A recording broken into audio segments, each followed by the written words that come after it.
Good news, Steve. Hey, now all week long we've been showing you just how easy it is for hackers to raid everything from your computer to your home security camera, and now we're showing you how they can counterfeit your credit card or debit card without even laying a finger on it. In fact, last year counterfeit cards used at ATMs racked up $426 million in fraud. So how can you keep yourself from falling victim to a hacker? Well, Brian Krebs is a security journalist and founder of KrebsOnSecurity.com. He joins us from Washington, D.C. Good morning. Good morning. Okay, so there are three ways right now that we're highlighting, right? So what is a contactless card, and how do you know if you have one? Sure. A contactless card is basically a credit or debit card that you can use to pay for something just by waving at it. You don't have to swipe the card.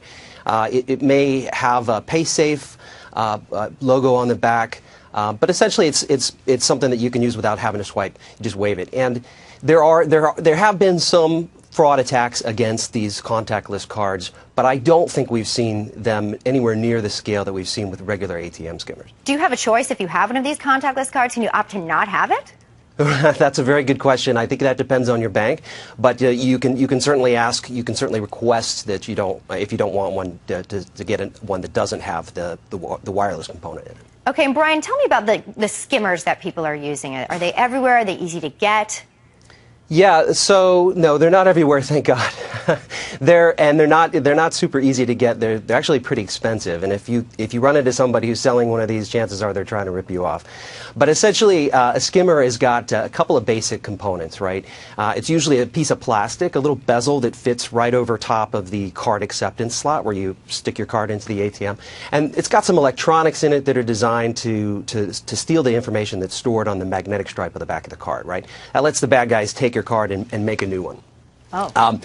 Right, and then there's a secondary component. It's usually a hidden camera, right? It might even be embedded in the actual card overlay slot itself, or it might be on a side panel or a panel just above the pin pad. But either way, it's going to be angled toward the pin pad so that they can get a video of you punching in your pin. That's going to be, it's going to have a timestamp. So later on, they can go back and match up the card swipes with the video. So that's a double-edged sword. Now, you mentioned pin pad. What are the pin pad overlays, and how do we spot them? Yeah, these are really tricky. The one you have on the screen now is actually for a gas pump.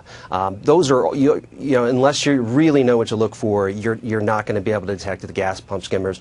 The ATM pin pad overlays, essentially, it's just a fake pin pad that looks exactly like the real one, and it records your pin presses, but it also transmits them down to the real pin pad.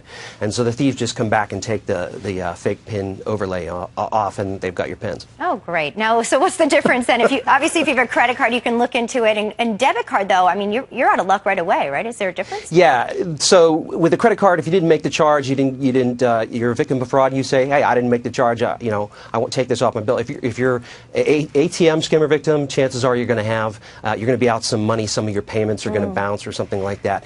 So, people need to keep a really close eye on their accounts and look for signs of fraud. I'm going to be trying to peel off all of the pin pads I see now at the gas pump. It's really hard once you see these not to know.